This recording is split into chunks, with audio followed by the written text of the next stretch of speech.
My guest today is Marcie Kindred, who is running for House District 8, Wyoming State Representative. Okay, so why House District 8? Why that particular one? It's got to be where you live, Yep. right? Okay. Yep. Why House of Representatives? Why the House of Representatives? That's the next election. There's an easy answer for you. Okay, no, some people specifically pick the House for a reason. Some people pick the Senate or the mayor for a reason, but you decided that was the opening at the time. Yeah, absolutely. We just purchased our first home in the area, and I was looking to get more involved in local politics, and that's one of the first seats up. Okay, so as you delve into local politics, and especially in the state of Wyoming, why? What do you think Wyoming needs? What are you bringing? What am I bringing?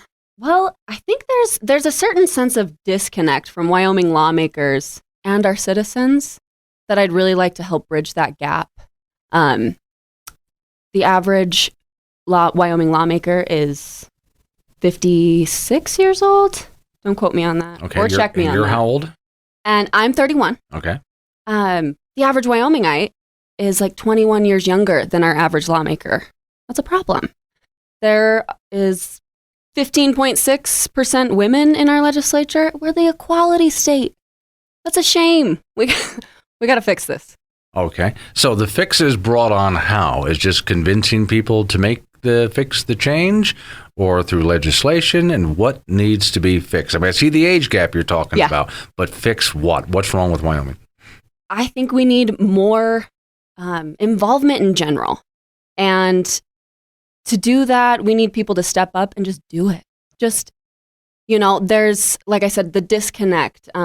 If you can't see yourself in those positions, why would you consider running, right? So let's go back to more you personally. From where? Born where? Born in Idaho Falls, Idaho. Okay. Been in Wyoming how long? I've been here for over a decade. Okay. So I moved to St. George, Utah when I was 12. That's where I graduated high school.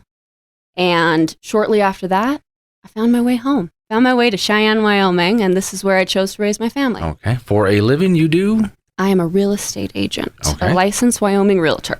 Okay. And in what area is there a specific kind of real estate or just homes? Residential. Residential? Yeah. I can do? Okay. Residential here in Cheyenne. Okay. So politics, you would put yourself in what arena? I'm a Democrat. Democrat? Yeah. Okay. More of a conservative state, so there's some hurdles there. But There do it you see is. your district as being welcoming to that, or is there going to be a bit of a hurdle to get in your district, you think? Oh, absolutely. I think that my district, and I think Wyoming's more open than we give it credit for. I think we're all interested in Wyoming. Less of this partisan politics. We just want what's best for all of our children, for all of our future. All right, here's the shotgun round for you. So, shotgun round is state of Wyoming has to reduce the size of its budget. Spending is a problem because the money isn't coming in like it was before. Your solution is? We need alternate sources of revenue. And we've been talking about it, but for a long time. But no big changes have been made. We really need to look into that. Okay, bring in the alternate sources how? Because I know a lot of people have been trying for quite a while to attract other types of businesses, but they haven't been successful so far. Tourism, for one. We have the most incredible lands, wildlife. We need to capitalize on that, attract more visitors. The tech industry, we're losing our youth, which I'm raising 4 Wyoming youth that I'd like to hang on to. I'd like them to stick around. We need to find more opportunities, provide more opportunities for them to stay. And I think there are some ways to do that. Okay. Coal, gas, and oil is boom, bust, in your opinion, on the energy sector? Boom, bust. I think we've flatlined, Glenn. I don't think it's coming back. The markets have spoken. They're not buying what we're selling anymore.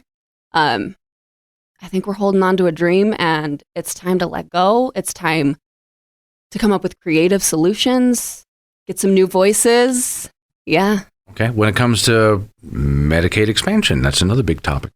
Absolutely. Especially with the uncertainty of our economic future right now, we've got to ensure that Wyoming's most vulnerable are taken care of. Okay, school budget is a problem. Now, we do spend more per student than most other states, and yet there's a budget shortfall there at the same time. So the solution is?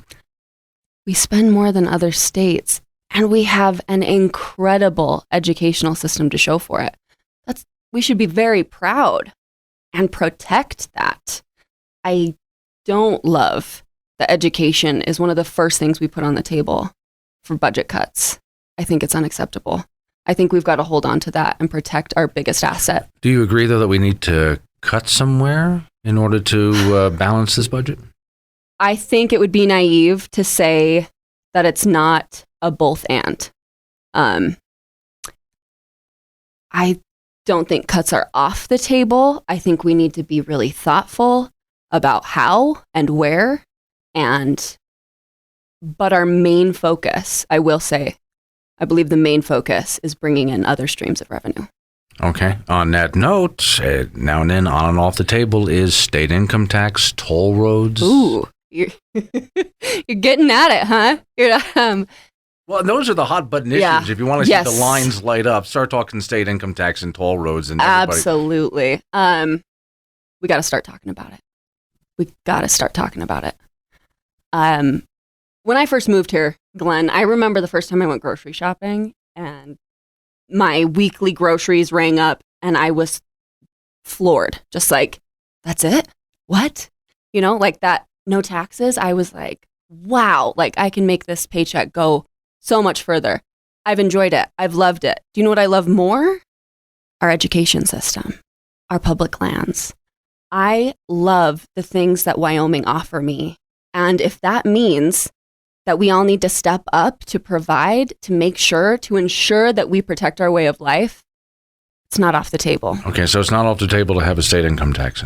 Ooh. Yeah, That sounds to me like what you're saying. Is that what you're saying? I think we've got to start talking about it. You got to start talking about it, but that's not a definite yes. Not a definite yes. We've got to start talking about it. We've got to start having the conversation. Okay. Let's take a look at issues like hunting in Wyoming, wildlife, bears, wolves, because there's those who would like to manage it, and that includes hunting. There's those on the other extreme would like to have hands off. You come down on in favor of hunting or not? Oh, in favor of hunting. Yeah. My sons are chomping at the bit to turn 12 when their dad says that they get to go on their first hunting trip. So absolutely. I think I'm more concerned with protecting our wildlife, ensuring that we protect those things that we love and enjoy so much.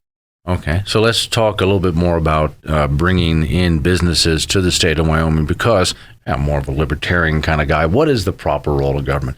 Is government to be involved in the economy, do you think, and to bring in businesses and try to manage the economy, or should they just stay out of it and let the private sector do what it does? In other words, the smaller the government is, and the less, let's say, bureaucracy and taxation there is, the better it is for business, isn't it? Or do you think that the government should be trying to encourage state loans and investment boards, things like this? I think the government does play a part. I know that we differ in opinions on this. I think that it's another tool in the toolkit. We can use it, and we should. Okay, so you get the office, you get the seat. Yeah. Okay, now you're in there. Oh, I like this. You like this so far? Yeah. First item on your agenda, because that means you're going to have to start producing bills and putting them out. I know. Priority is? I think everybody's priority right now is addressing our economic situation. I started early, Glenn, because I don't have all the answers right now. I intend to listen to people who are a whole lot smarter than me, research, and discover the best ways to address these budget shortfalls. My job as a legislator would be to listen to my people, to execute their ideas, to put our ideas to make Wyoming better. Well, when you say you're starting early, but now have you had any other government experience before? Have you run for anything, held any other offices? No. What makes you wake up in the morning and decide, I want that job? I think what we've already said before. As I got more involved in local politics, I realized, why aren't more people running, Glenn? Like, Wyoming has one of the highest rates of uncontested races in the nation. How are we supposed to hold our legislator accountable? How, if our elected officials are in no danger of losing their seats, how can we ensure that they're voting in the best interest of their constituents? Okay. See, it sounds to me like you're anti-good old boy network. Call it like it is, I guess, if that's what you want to call it. Okay.